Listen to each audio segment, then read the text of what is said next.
Okay, I've just started assembling the third wall, the back wall, and it is a little crooked right now, but give me a few minutes and I'll get this stuff straightened out.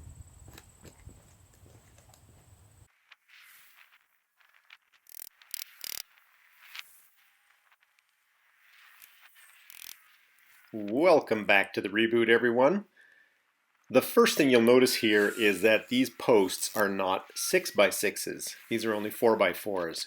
Why? It's very simple. The front and back walls are not load bearing and therefore do not require 6x6 posts. It's more than adequate to build these walls using 4x4s, so that's what I'm going to do.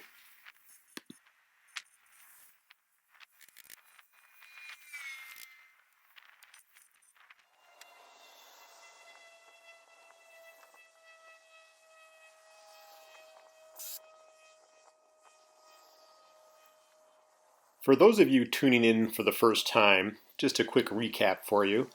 I am a DIY builder and I'm trying to build myself a 32 by 48 shop. And the main hallmark of my project here is that I'm trying to do much of it on my own.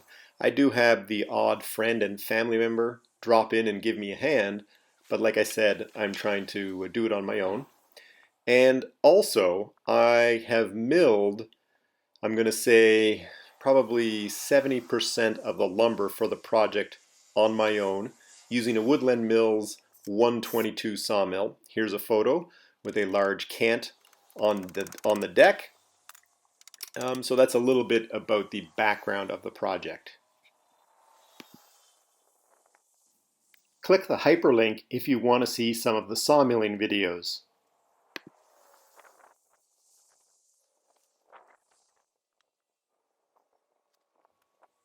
Now back to the build. In terms of constructing and raising this back wall, it is a lot easier to do this being able to build off the existing sidewall. I'm not having to balance the posts on their own with supports. The supports are there, you can see them, and they're braced to the floor. But it is a much easier process at this stage just because I'm able to build off those sidewalls.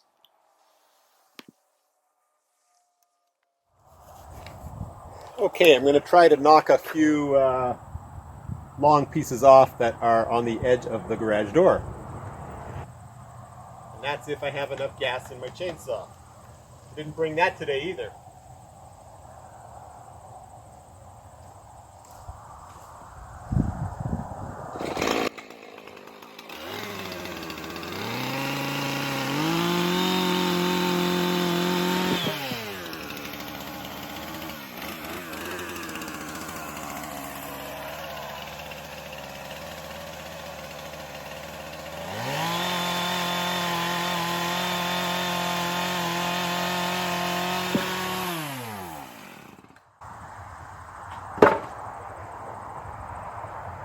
Perfect.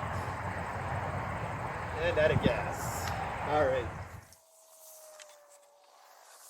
As I raise this third row of girts, you can tell that I'm using the same techniques that I used on the sidewalls. I'm hammering in nails at the appropriate height to allow me to balance these 12-foot and 16-foot long 2x6s. Essentially, it gives me a second pair of hands.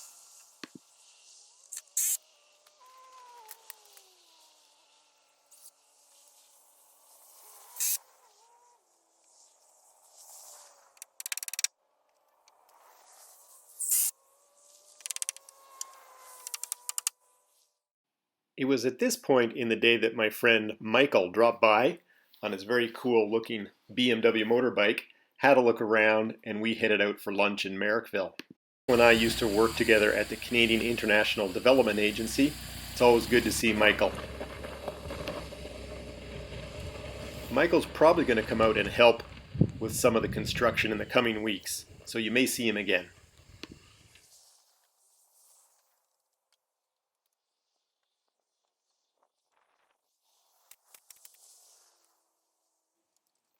You can tell from the change in the weather that the work I did on the back wall took place over the course of 2 to 3 days, and not 2 to 3 days in a row. I might get out to my property 3 days a week, even though at this time of year, and with my big push to try to get a roof on this before the snow flies, we'll have a serious threat of snow that would stay in this part of eastern Ontario as early as mid-November. That would be early, but it can still come and stay. That would be very early. So I'm working hard, and given that timeline, I'm actually out at the property a little bit more often than I had been in the previous first half of the year. Again, just trying to get the roof on before the snow flies.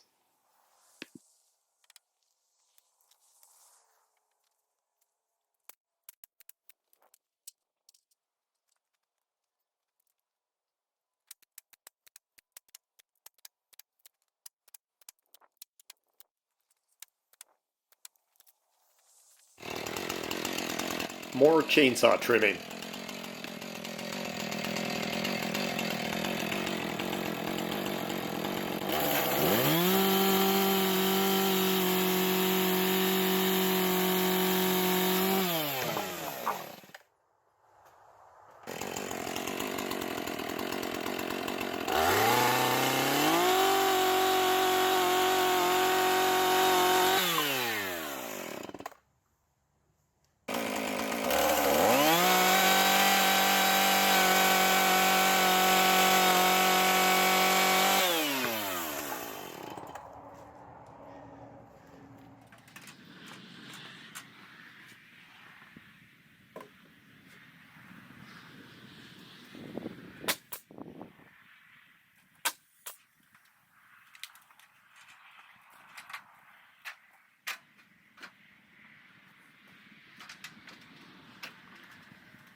I'm very close to finishing up the back wall, and so the next step for me is to put the header in for this back garage door. It's a smaller garage door, but it'll still give me access to this back area here with vehicles.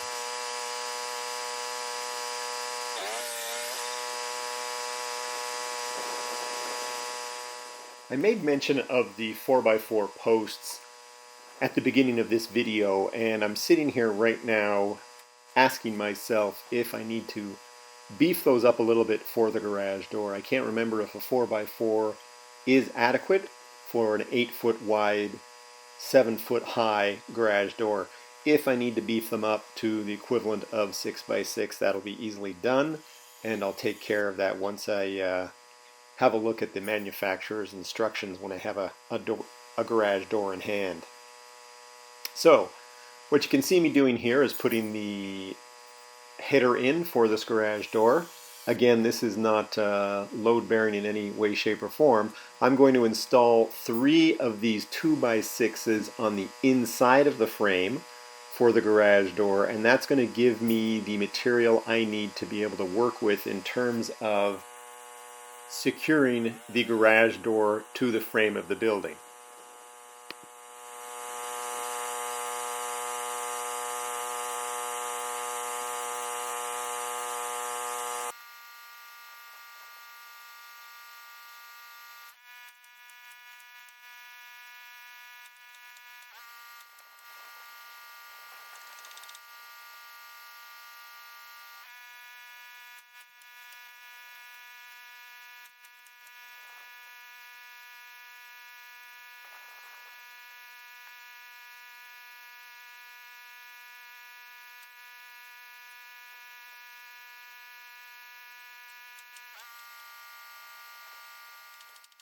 Thanks for watching. Please subscribe, like, and share, and I hope you come back to watch videos in the future.